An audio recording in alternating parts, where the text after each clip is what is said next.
Here we go, watching paint dry. Lothran Seaguard from the Island of Blood set. This is the last unit of High Elves from the set.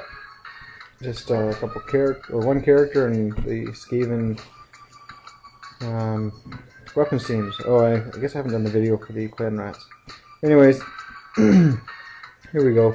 Just the regular sand on the base here. One thing to note about these guys, when I was clipping them off the sprue, I was in such a hurry to get them up in here. I clipped some of these edges here. You see how they have two sides there? Well, if you watch closely in the pictures, you'll see that I accidentally cut off some of those. So just something to take note of when you're clipping your guys off the sprue. There's one there. There's another one. I think about half my guys I ended up doing that by accident. Didn't realize I was doing it until it was too late. Anyways, these guys just have the separate arm. The musician has one arm separate. This character has that, and then the standard bearer is just the banner, which is textured. And there they are on there with the light gray spray paint. So first thing, again, working on the silver parts. So just dry brushing on mithril silver and giving it bad black wash just to get it done nice and quick. And you see here, the wash kind of gets around stuff and the silver gets all over everything. Well, that's going to be easy enough to clean up later because I'm painting all over that. But silver can be a pain if you don't get it right, or if you do it later on and it gets on top of stuff. So just using Warhammer Blue from the Foundation set for the base coat of that. Just all over the edges of things here. I'm not worrying about staying inside the lines because all those other areas will be touched up later. This is just Deneb Stone from the Foundations for the when you do the bow as well as the shaft of the spear and the feathers on the bow. Starting the base coat on the gold areas here. So this is just Palomino Gold in the Reaper range, and some scorched brown areas as well. See, there's a lot more gold on the character. Some scorched brown inside there. These guys have leather gloves. Some scorched brown here, scorched brown on the feet, and scorched brown on the quiver.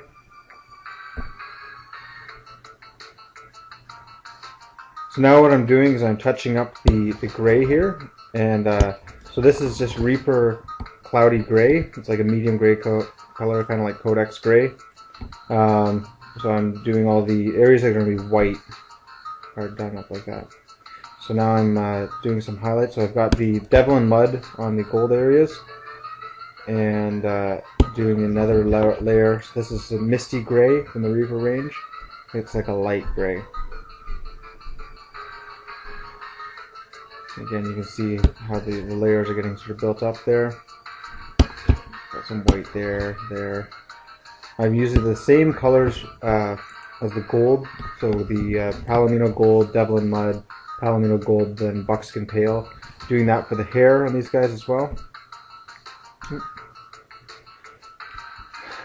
So on the banner here, just trying to layer it in, leaving kind of a halo effect around things with darker colors. Getting closer there.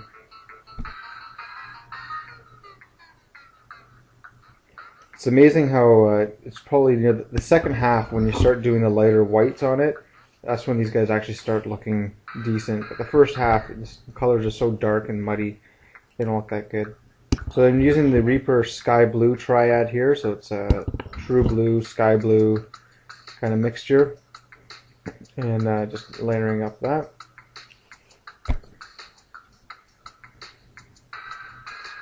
See how that's coming together. So just along these edges here and giving the sashes.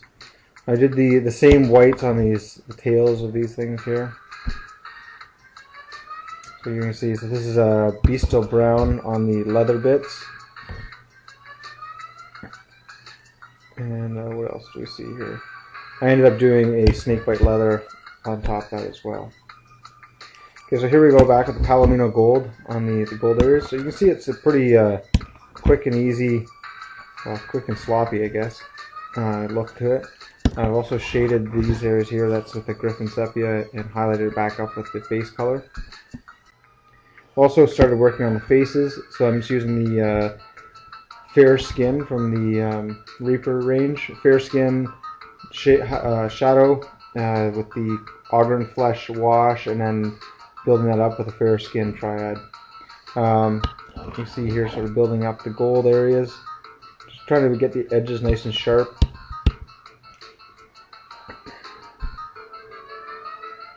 Now we've got some buckskin pale on there, so I'm just trying to get the edges with the buckskin pale.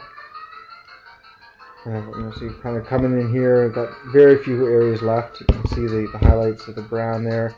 I use the same colors as the shaft for this, except I use the different wash. So I use the Ogren Flesh here, and I use the Griffin Sepia here. And you can see how just using a different wash can make the colors look that much different. So here, starting to work on the turquoise. So that was just this is the Reaper turquoise. So it's like seafoam blue. I forget the other names, but it's one of the triads in the main range. So any areas that are representing water, use that. See if they're coming on. So just you know, the base colors, everything. The medium color kind of does this top area, and then the highlights just the very edges. And that's basically how I do most of my layering. You know, the base color covers everything, and you just kind of work towards the edges. The non-metallic metal, you can see there up close how that ends up looking. Now I'm adding the red areas. So this is again Reaper red ink. You can see how dark it goes on, and it goes on kind of transparent. You can see a little bit of difference in colors there. There's the guys all ranked up. You see they're getting pretty close here now. The bases are almost done. I just have to do some static grass in there. That's just scorched brown, bestial brown highlight, and this is Kemery brown foundation around the edge. So here we go, adding in some highlights. That's blood red along there, and you see it in here too. Just trying to bring out the colors a bit closer look. You can see, you know, when you get up close, the speed I'm trying to paint these guys at, not a lot of blending here. And you can see I use my thumb to sort of test the paints out. So here we go, all final up. The only last thing there you didn't see was the gemstone in the top there. Tried to add a bit of a detail on their eyes.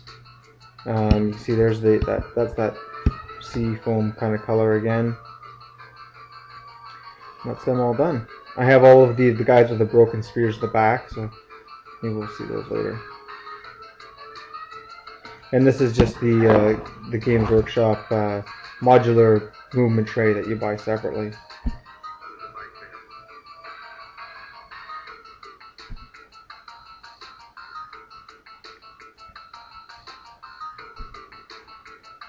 So you see there's 1, 2, 3, like 4 of them. And that's nobody's fault but my own. Just was a bit careless clipping them off. Just telling you that so that you don't do the same thing. And you see, even though I use the same colors on the hair as I did on the non-metallic, just because of the shapes of it and the way I've done the highlighting, it kind of complements it, but it doesn't look exactly the same. It doesn't look like they have golden hair. It looks like they have kind of blondish hair. Whereas when you do the really sharp highlights, it can end up looking quite different.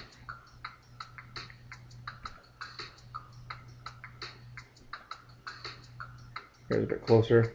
You see, I didn't spend a lot of time on their faces, but need to paint these guys up real fast.